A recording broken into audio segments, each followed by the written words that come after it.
자, 다시 한번 2013년 실시했다. 2014학년도 6월 9월 수능은 당연히도 아니고 다음 연도 의입니다.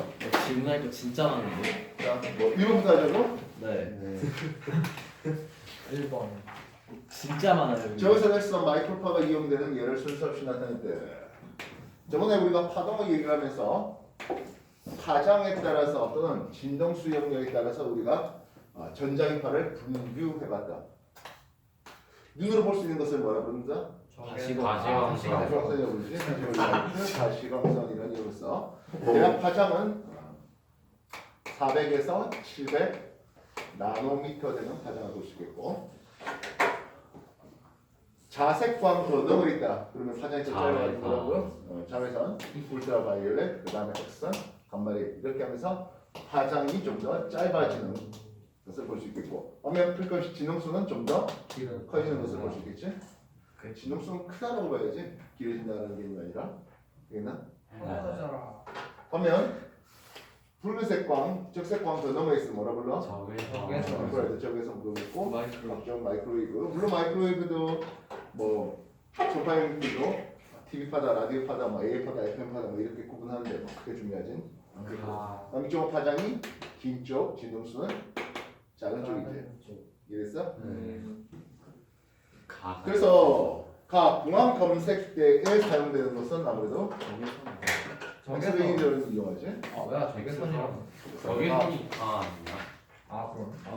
위성 안테나하고 있네. 이것들은 마이크로파. 다 틀렸네. 마한테 맞췄잖아요. X. 체온계를 사용하는 것은 아무래도 적외선으로 보내지. 칭찬. 됐어? 칭찬. 아니 칭찬이야. 그래서 파장은 다이 파동과 다이 파동이 같다. 그럴 수가? 없어요. 말도 안 되는 소리를. 다음 징후의 속력은 하는데 어차피 속력 뭐다? 같아요. 파동이라지. 그래요. 너무 징후 속력은 얼마로? 광속으로 30만 km/s로 동일하다고 하겠지. 됐나? 네. 그리고 다이 파동이 적외선이야. 맞아요. 그렇지? 적외선. 됐나? 처음인데. 징후주 속도는 서로 같잖아. 야, 이씨, 내가 그래서 속도 같은 경우하고 진동속 같은 경우에 대해서 얼마나 강조를 했는데. 까먹었습니다. 죄송합니다. 아유. 또 다시 뭐 2번이요. 상대성 이론이나 우주 역사에 대한 사실에 대해서 기한 우주론에 관한 진술인데 옳지 않은 것을 골라라.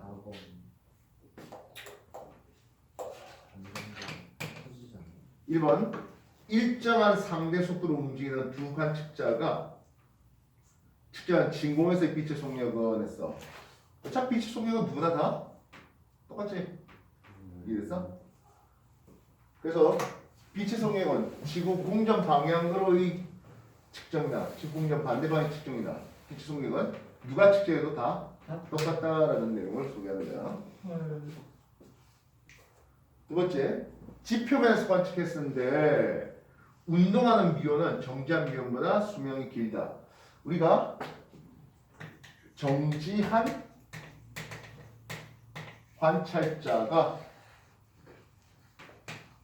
정지한 상태의 미온의 수명하고 운동 상태의 미온의 수명을 보면 운동한 놈이 좀 더 시간이 느리게 가. 이걸 우리는 시간 팽창이라는 이름을 써. 정지 상태의 미온 수명을 T0라고 삼으면 운동 상태에는 그 T0에 대해서 1-C 제곱 V제곱 속력에 대한 내용이야. 이거 분의 1을 레인지인자 감마라고 부르거든. 이해됐어?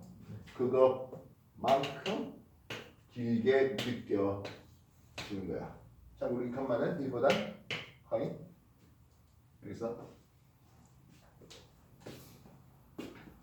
그래서 광속의 미온이 광속의 99%를 달리면 대략 7배 정도 수명이 길게 느껴져. 이해됐어? 그래서 운동 상태인데 이 운동 상태가 V가 함수거의 99% 달리면 요 감마는 약 7 정도 나와. 그래서 7배나 더 오래 긴 걸로 보여.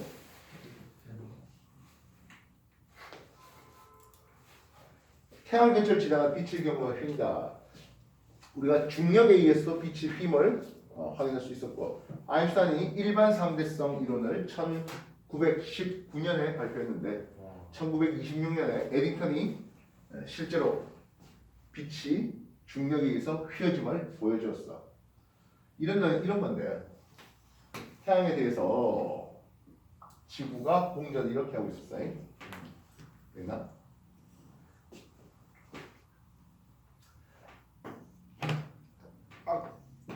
이 완의 위치에서 한밤중에 요 별을 보려고 해. 그래서 이랬어? 그 다음 반년 지나서 이 투의 위치에 왔어. 되겠나? 이 투의 위치에서는 태양 쪽에서 있다 보니까 이 별이 보이면 안 되겠지. 안 보이겠지. 하지만 그런데 그랬어요. 역 앞에 반을 가져다 놨네. 그럼 뭐야 이게? 부활 일식. 계기 일식이 되겠지. 계기 일식 이 빛이 태양 중력에 의해서 이렇게 휘어서 들어와. 그래서 여기 있는 걸로 보여. 오호. 그거를 측정해냈어. 어떻게? 의식도 사진 찍어보지. 태양 중력 사진 찍었어. 그래서 안 보여야 될 별이 보인다는 것은 빛이 중력 렌즈 현상을, 그래서 이걸 보면 중력 렌즈 현상이라고 하고, 일반 상대성 이론에 의해서 중력이라는 것이 빛의 경로를 휘게 만들 수도 있다는 걸 보여주었어. 우리 은하로부터 멀리 있는 은하일수록 후퇴 속력은 더 커. 이게 이제 빅뱅에 대한 내용이 소개되는데, 거리 R에 대한 V 후퇴 속도, 이 후퇴 속도는 적색 편이 양에 비례되는 것을 볼 수 있겠고, 그래서 이 기울기가 허블 상수 V 이꼴 HR을 통해서 외부 멀리 있는 은하에 대한 그 은하까지의 거리에 대한 정보들도 알려주는 부분이 되겠고, 우리 은하로부터 멀리 있는 은하일수록 후퇴 속력이 더 빠르다는 얘기를 해줘야 되겠네. 알겠어? 4번이니까 반대로 썼어. 그래서 이런 것들을 통해서 우주가 팽창하고 있는 우주의 팽창을 소개하고, 이 우주 팽창에 대해서 정상 우주론자와 빅뱅 우주론자들의 얘기가 나오는데, 정상 우주론자들이 틀리고 빅뱅 우주론이 맞다는 것을 보여주는 몇몇 가지 증거들 중에서 대표적으로 우주 배경 복사를 소개할 수 있겠고, 이 우주 배경 복사가 대폭발 우주론, 빅뱅 우주론의 대표적인 증거 5원을 얘기하는 거야. 우와. 정리 다시 해봐. 우주 배경 목사.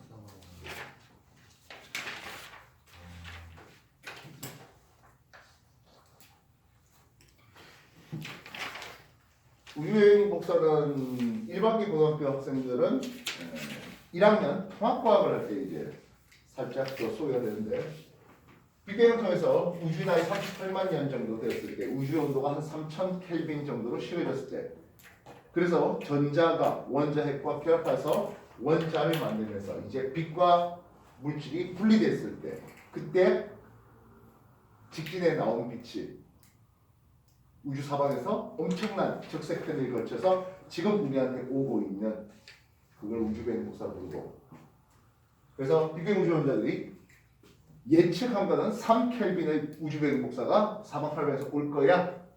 후학들이 찾아내고 우리가 계산한 대로 3켈빈이 맞다면 우리 마저 믿어주라 했고, 얼마 지나지 않아 2.7켈빈의 우주배경 복사파를 얻어냈어.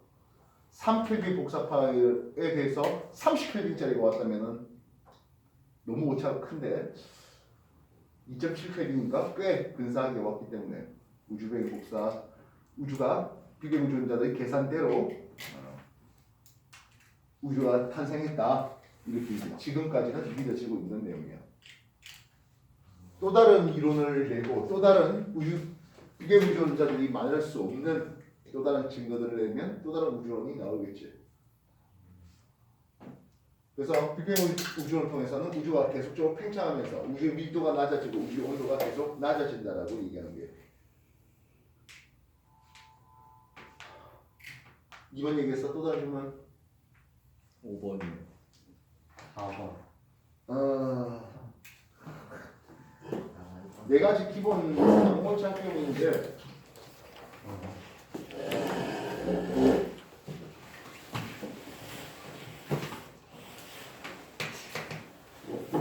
우리가 우주를 우리 물질을 주변에서 다른 물질에 여러 가지 힘들이 있을 것이야. 그 힘들을 크게 네 가지 힘으로 구분해 본다면 전자기력보다 더 강하다 해서 강력 또는 강한 상호 작용 이런 의미를 쓰고 전자기력보다 약하다 해서 양력 또는 약한 상호작용을 소개할 수 있어.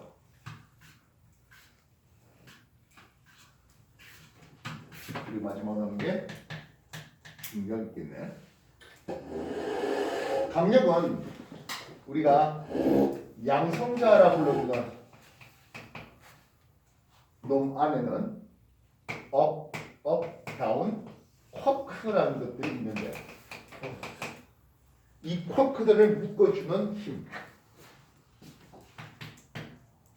요게 강력.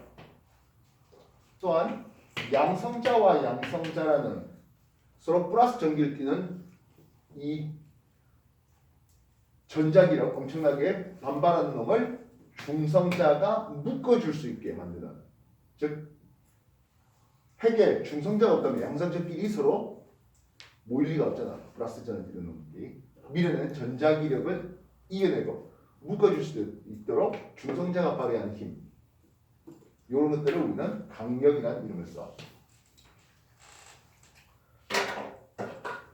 그래서 이 강력을 매개하는 입자가 있을 것이야 라고 하면서 쿼크들 간에 붙잡아 두게 만드는 힘을 그때 매개하는 입자를 글루온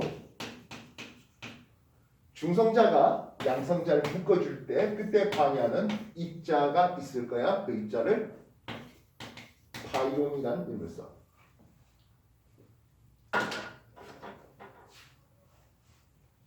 양력은 중성자가 질량이 조금 더 큰데 이 중성자가 자연스럽게 시간이 지남에 따라서 붕괴되면서 양성자와 전자 그리고 뭐 각종 중성자 등으로 붕괴되는데 이때 관여하는 힘을 양력이라 불러. 이 양력에 관여하는 입자가 있을 거야. 그 입자를 보손이라고 하면서 꽤 다양한 종류의 보손들을 소개하고 있어. 다행히도 전자기력, 전기자기에 관여하는 요 입자가 있을 것이라고 생각하고 전자기에 대해서는 여기 입자는 광자, 빛에 대한 광자 이렇게 소개되겠다. 문제는 중력에 대한 매개하는 입자가 있어야 될 것 같은데 아직까지는 못 찾았어. 미지 이름으로 중력자라고 하면서 중력을 매개하는 뭔가 있지 않을까. 아직 그런데 발견하지는 못하고 있는 상태야.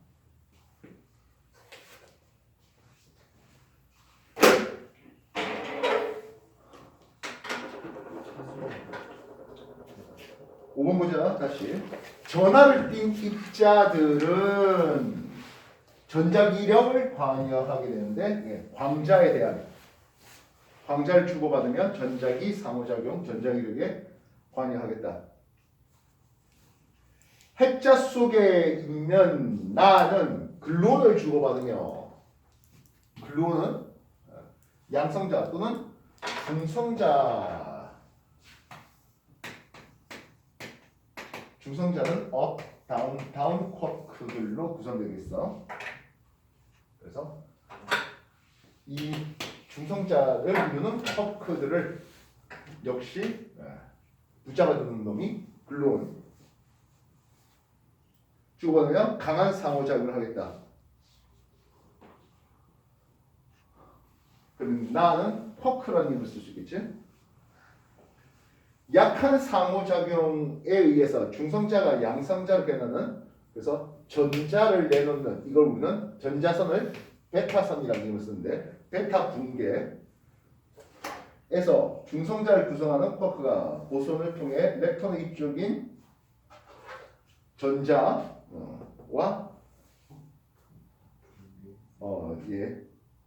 이쪽인 중성 미자와 전자를 방출한다. 이렇게 해야 되겠지?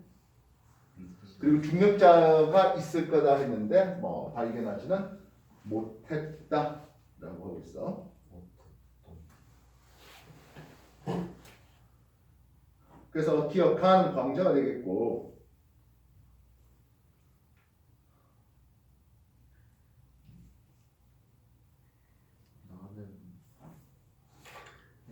나는 양성자인 것 같은데, 그러면 양성자는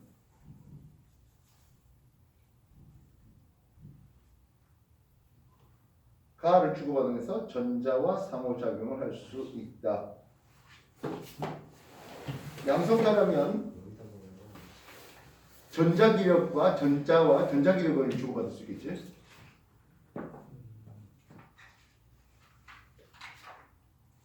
이해됐어? 양성자라면 전자와 전자기력을 주고받으면서 이 전자가 양성자 주위를 돌게 만들 수 있을 것이야. 이해됐어?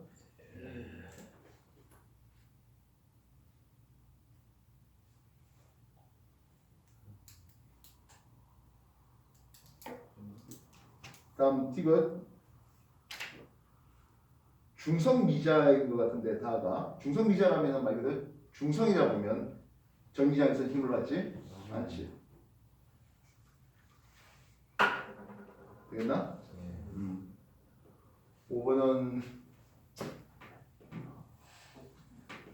뭐 힘이란 게 뭡니까 하는 것에 대한 내용인데, 이 얘기들이 새학체 들으면서 빠졌기 때문에 옛날 학교에서는 이런 것들을 다뤘고, 일종의 배경 지식 삼아서 좀 알아줬으면 싶은 내용들이야. 5번 정리해봐. 조금 이따가 4번 설명할게.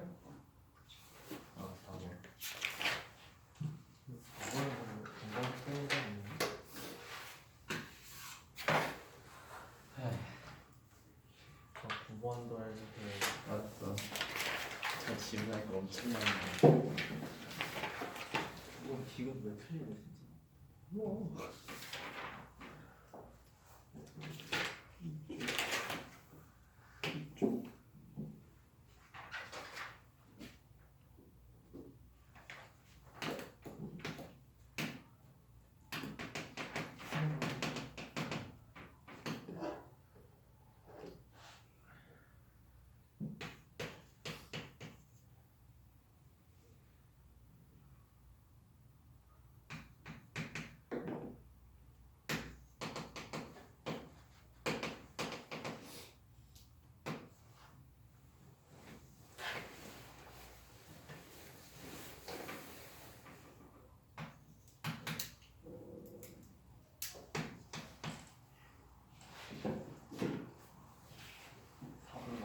자, 4번 보자. 청간 비행기가 0초, 4초, 8초, 12초일 때 각각 위치를 보니까 0, 360, 640 그리고 840m 위치에 있다. 자, 문제 어디 있나? 예. 구간을 1구간, 2구간, 3구간 한번 잡아볼게. 1구간의 평균 속도 4초 만에 얼마간이 한데 0에서 360m, 360m 같지? 되겠어? 네. 산술산 얼마야? 90m/s의 평균 속도를 보고 있지? 2구간 평균 속도 볼게. 360에서 640 요 사이 간격이면 몇 미터지? 200m? 280인가? 산속에서 맞아? 280? 그래서 역시 4초 만에 280m를 갔어. 산속에서 하는 얼마? 70m per second 할수 있겠지? 됐나? 뭐 굳이 상구하자 할 필요는 없어도 상구함의 평균 속도 640과 840 산속에서 하는 얼마 나와? 얼마 나와? 200? 그럼 4초 만에 200m를 갔어. 그러면 50m? 되겠지? 그래서 1, 2 구간 사이에 가속도는 시간 변화에 따른 속도의 변화를 했는데 시간은 4초 걸렸고 속도는 90m/s에서 70m/s로 20m/s이 줄어들었지. 그래서 마이너스 5m/s 제곱의 가속도를 가지게 돼. 이해됐어? 되겠나?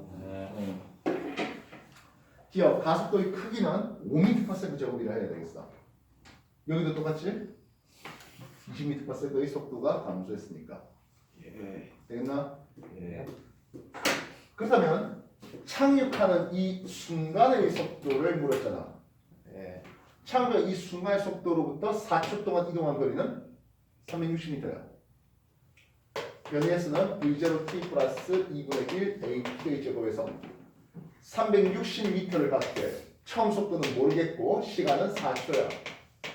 가속도는 마이너스 5m/s 제곱이지. 시간 4초의 제곱. 산소계산 변해서 속도 V 얼마야?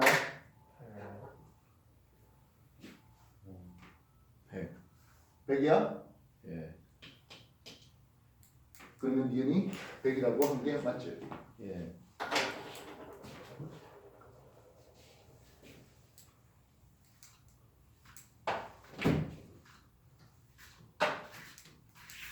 세 번째, 그렇다면 착륙할 때까지 완전히 정지할 때까지 얼마 이동해야 되냐 하는 거지. 시간에 대한 정보 없을 때 쓰면 유형 공식 뭐? V 제곱 마이너스 V 제곱 이꼴 AS.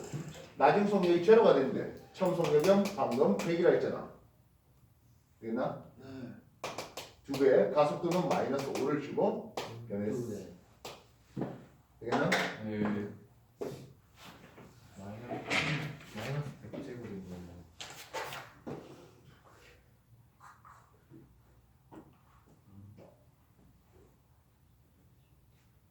됐어? 1000m.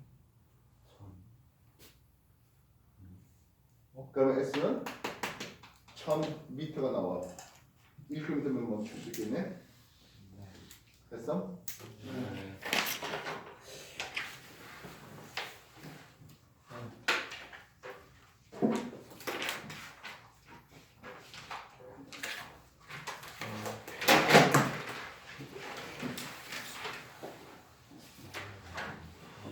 두 번 할 게 많네.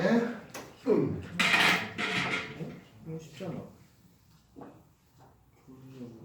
홀리구나. 안테나 보고 뛰어나가는 9번 무한히 긴 직선도선 AB가 점 P, Q 그리고 R에서 간격 D만큼 떨어져 종면에 수직으로 고정되어 있고 AB의 흐르는 전류 세기는 I로 A의 흐르는 전류가 종면에 수직으로 들어가는 방향이라고 하고 있어.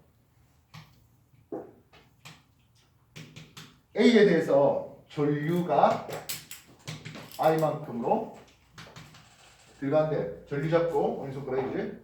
오른손인지 전류 잡고 자기 잡으면 요런 자기장이 형성되는 것을 볼 수 있지. 이해됐어? 됐나? 그 다음 Q에서 전류에 의한 자기장의 방향은 화살표 방향이래. 여기가 P점, Q점 그리고 Y점은 한 요 정도쯤 되겠지? 됐어? 만약 B가 똑같은 전류 세기로 들어간다고 하면 여기서는 자기장이 아예 상쇄돼 버릴 거잖아. 그러니까 B에서는 나오는 방향으로 전류. 그래서 전류 잡고 자기 잡을 때 이런 형식이 되겠지. 그래서 Q점에서 아래쪽으로 내리는 형태가 되겠네. 네. B요. B의 그런 전류는 종임의 수직으로 나오는 방향이어야 되겠고. 네. 됐어? A, B 사이에는 둘 다 내려가는 방향의 자기장만 있다 보니까 여기서 자기장이 있으니까 제로될 곳은 없지. 네. P와 R에서 자기장의 방향은 있네. P에서는 물론 B에 의해서 내려가는 자기장이 있겠습니다만 A 쪽이 올리는 자기장이 훨씬 더 강하지. 네. 아, 예. B 직선도선에 의한 자기장은 거리에는 반비례하고 전류세기는 비례하는데 네. 어차피 둘 다 전류색이 똑같으니까 가까운 놈을 이용해 받을 거 아니야. 네. 그래서 A에서는 올리는 방향으로, B는 어때? 올리는 방향으로 가는 거잖아. 예? 아, 예. 전류 나오고 R에서 올라갈 거 아니야. 아, 그렇네. 아, 그냥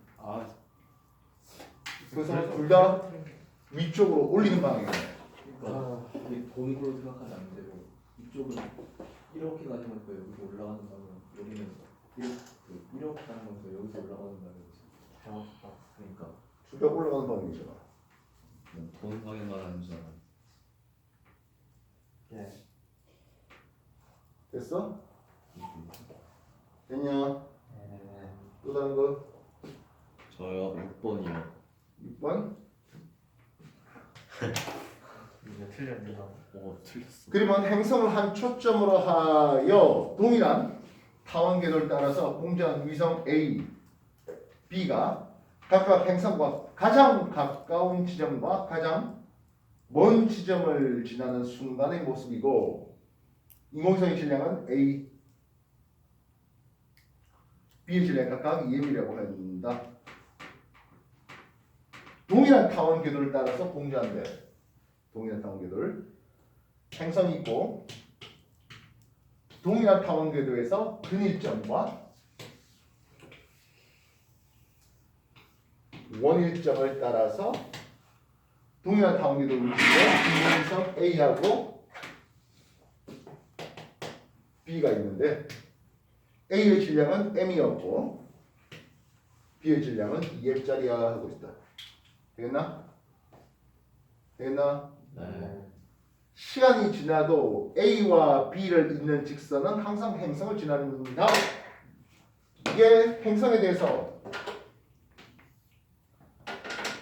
케플러 제2법칙 면적 속도 일정 법칙에서 같은 시간 동안 쓸고 한 면적은 서로 같다라고 하는데 A는 근일점을 지나니까 속도가 빨라서 이만큼 쓸고 갔을 동안에 B는 원일점을 지나면서 상대적으로 속도가 느리다 보니까 같은 면적 쓸고 갈 때 요 정도 가 있는 거지. 네. 그래서 시간이 지나서 A가 A 프라임 위치에 B가 B 프라임 위치에 있는데 이 둘이 이었을 때 행성이 그 사이에 걸리지는 않지. 이해됐어? 네.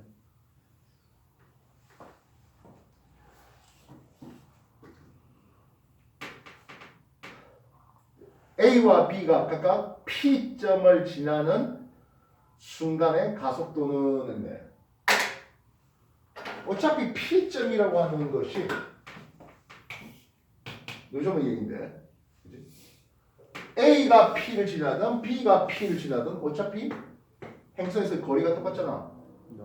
그러니까 가속도는 다 같이. 질량은 상관이 없는 거예요. 그래요. 어차피 F 이꼴 MA 하는데 이게 G의 거리 제곱에 라지 스몰에 가는 거잖아. 질량이 나와요. 그러니까 이런 거지. 질량 생각해갖고 어려운데. 질량은 안 봤는데. 당연히 공전 궤도가 같다는 것은 공전 주기도 같지. 케플러 제3법칙 T 제곱과 장방경 R 삼성에는 이런 관계 있다. 장방경이 서로 같은 놈들이잖아. 공전 궤도 같으니까 결국엔 공전 주기가 서로 같다는 거지. 네. 정해.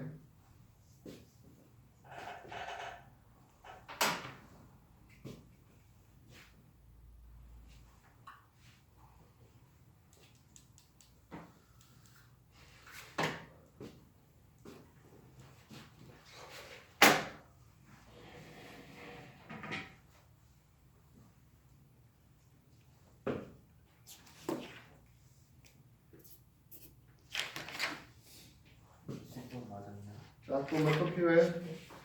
저 8번이요. 8번 문제. 그림은 대전된 도체구 A와 B 주의 전기력 선을 나타냈다 했어.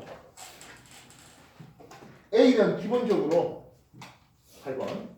A는 기본적으로 전기력선이 나오지. 네. 전기력선이 나온다는 뜻은 A는 플러스 전을 띄고 있는 거지. 예. 되겠어? 예. B는 어떻게 된 거야? 마이너스. 들어오고 있지. 네. 들어오고 있는 것은 마이너스 전기를 띄는 거지. 예. 근데 A에서 이 전기력선의 개수가 훨씬 더 많아. 무슨 뜻이야? 훨씬 세다는 거. A가 전화량이 더 크다는 거지. 이해했어? 네. 그래서 A의 전화량을 플러스 3쿨롬 정도 잡아볼게. B의 전화량은 마이너스 1쿨롬 정도 잡아볼게. 이해했어? 되겠나? 예. 그럼 이 둘을 접촉시키면 어떻게 되나 하네. A, B를 접촉시킨대. 그럼 얘는 이제 플러스 2쿨롬이 된 거야. 그리고 다시 분리했어. 그럼 얘는 플러스 1쿨롬짜리와 플러스 1쿨롬짜리가 되겠지. 네. 이해했어? 네. 플러스끼리 밀어내는 그림이 나왔어야 될 것이야. 네. 1, 2, 3, 4, 5 중에 누구? 와 무슨 됐어? 네.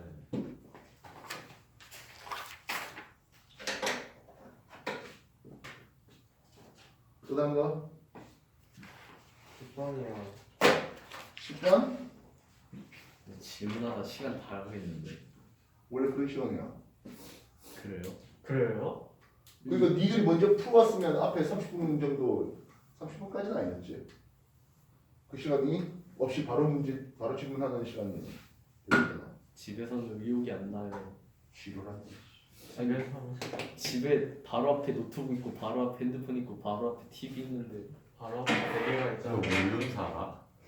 아니? 자, 그림가는 막대 조석이 튜브의 일정한 속력으로 중심축을 따라 원형도서에 가까워지고 있는 모습을 나는 가에서 그 방향을 반대 방향으로 한 막대 자석이 V의 속력으로 중심축을 따라 원형도서에서 멀어지고 있는 모습을 나타냈어.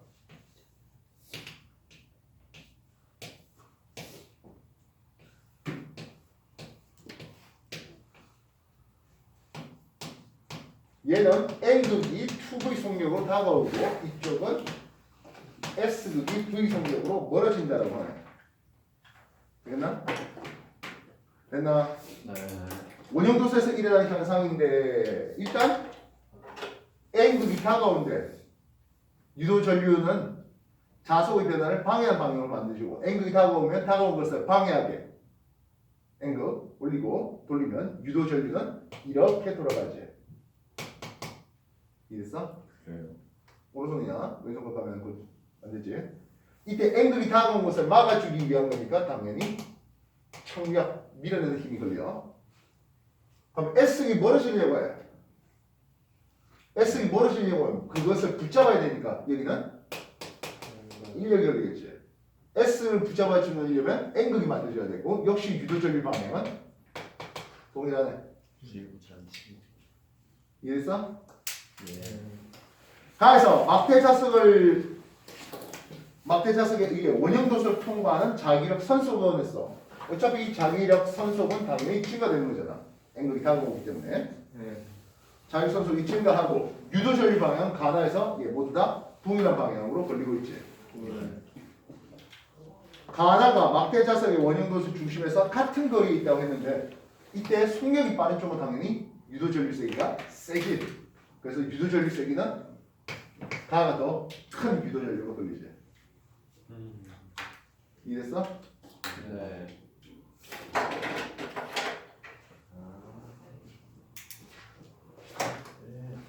속력이 서로 달랐기 때문에. 예.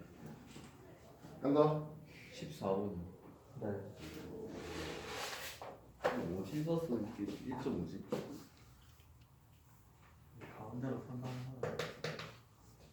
14번 가나다는 악기에서 발생한 소리를 들을 때 고막에 작용한 공기의 압력을 시간에 따라서 나타냈다고 하네.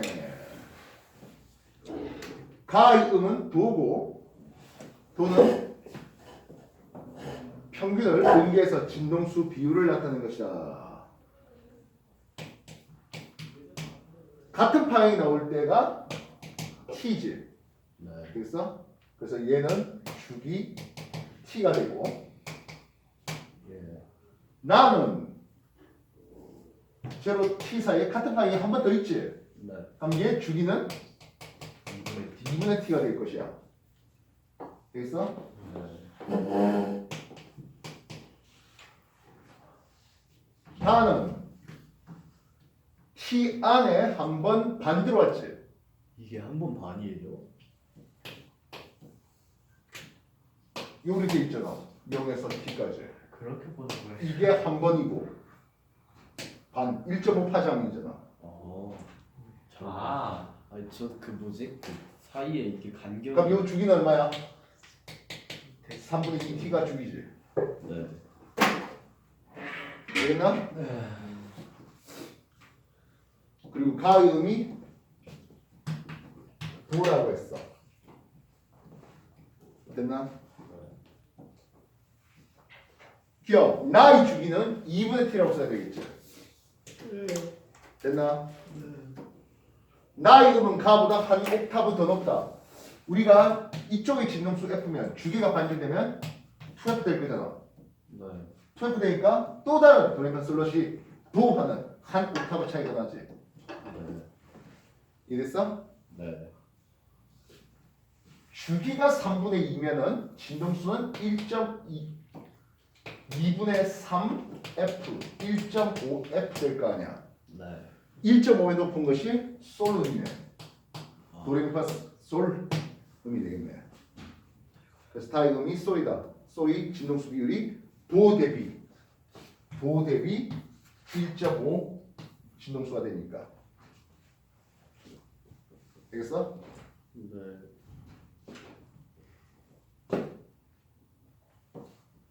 정리봐.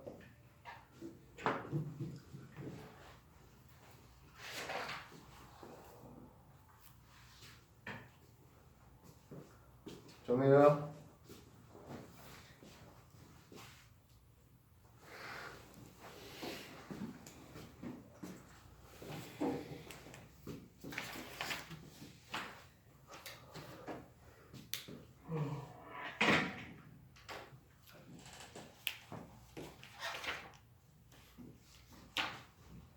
다른 질문?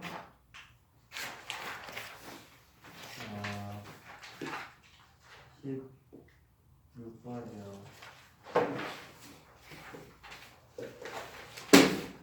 16번 19세기 말 어느 기사인데 났어. 나이아가라 폭포 세계 최초의 수력 발전소 설치에 약 40km 떨어진 도시까지 송전할 계획이다. A 회사는 직류 방식을, B 회사는 교류 방식을 제안했다. 송전 전압을 높이면 송전사에서 전력 손실이 줄어드는데 B 회사의 방식은 변압기를 이용해서 송전 전압을 높인 후 가정에서 전압을 낮추어 사용할 수 있는 장점이 있다. 변압기는 1차 코일과 2차 코일의 가만수를 조절해서 인력 전압과 출력 전압의 비를 자유롭게 바꿀 수 있는 장치이다. 16번 DC, 커런트, 다이렉트 커런트라서 직류 전기는 시간에 따라서 뭐 전류의 세기라든지 이런 것들이 일정한 반면 얼터너티브 커런트, 교류는 시간에 따라서 전압이 이런 파형을 그리고 있어. 그래서 교류는 전류 방식 시간에 따라서 바뀌는 거 맞지? 교류는 시간에 따라서 전류 방향이 무조건 바뀌어. 됐어? 이해됐나? 예. 변압기를 사용하자고 했는데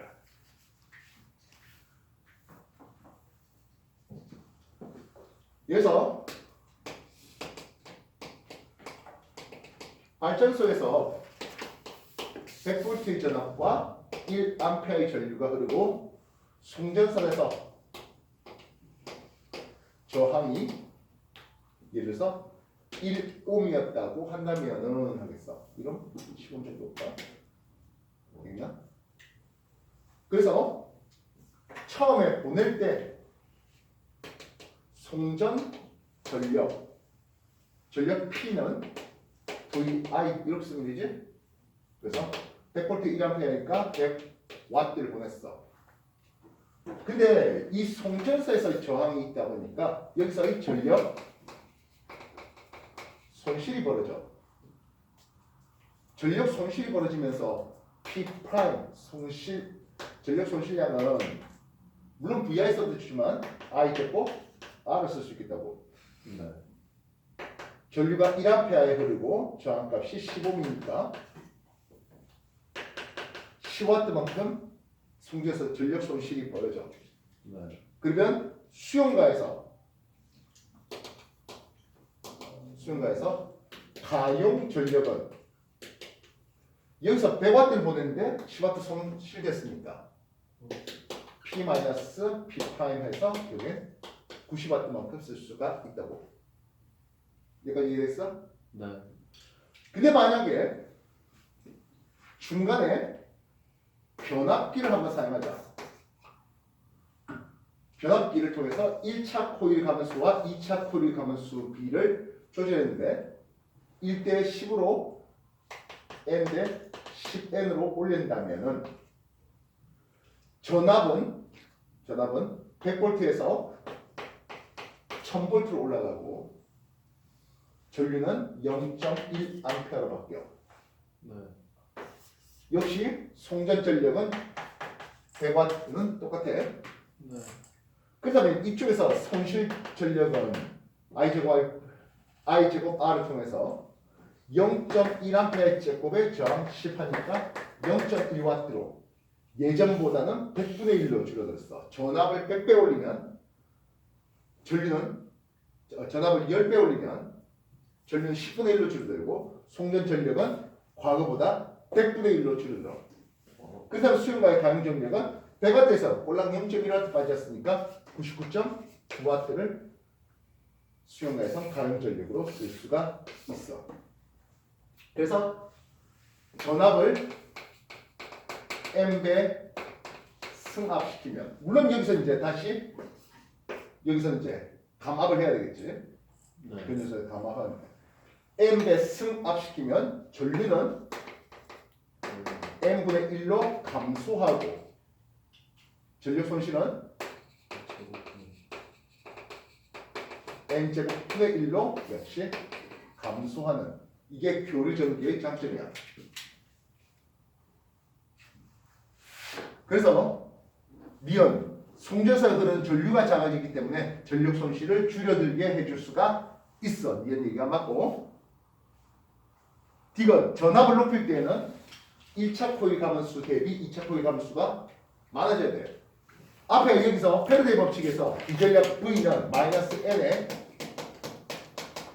델타 T분의 델타 파이 하는데 이 N이 뭡니까 하면 이 코일을 몇 번 감았냐는 거지. 그래서 변압기에서 1차 코일의 가만수와 2차 코일의 가만수가 있는데 N1 대 N2 가만수의 비는 곧 전압 인풋 전압 V1과 아웃풋 전압 V2의 차이로 나와. 가만수가 1대 10이면 인풋 전압 대비 아웃풋 전압은 10배 올라가. 이해했어? 네. 지금까지 한 거 정리해.